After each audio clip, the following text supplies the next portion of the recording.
Hey nerds, and a happy Speed Paint Sunday once again. Got this above average unhygienic one. That's what I'm going to call him for legal reasons. Got him zenithal highlighted as always. Pretty cool little print from Temu. Going to use Desolate Brown for the main body. Going on nice and smooth, but maybe a bit dark.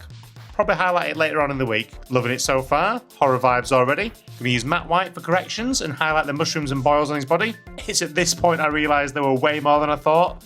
Like, way more. I lost the will to live at points. Warrior skin up next for his loincloth. I highlighted the edge, so hopefully it'll make a difference. Not too sure on this one.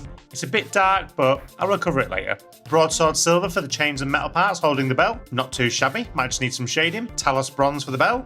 Nice and quick, and a lovely colour. Murder scene is the colour I chose for the tongue. Thought it sounded cool if anything. Playing really nice, and that's a nice bloody tongue colour actually. Slaughter red for the mouth, and I made a huge mess with this. It's going to require a massive cleanup later on. Poppy red up next for the mushrooms. I think I might put some white dots on these when I elevate this later in the week. Ancient honey for some of the other mushrooms. Not too bad, but my mess from earlier is giving me a massive headache. Maize yellow and purple swarm I think will be good for the boils and blisters, along with Gilly Dew I think. Looks a bit like the polka dot man, but it's added an element of fun I think. Bony matter for the teeth and spikes. Bit too light this colour. I think I need to find a different go-to for teeth. Still some tidy up needed from earlier. Or I might just leave it and claim it's blood.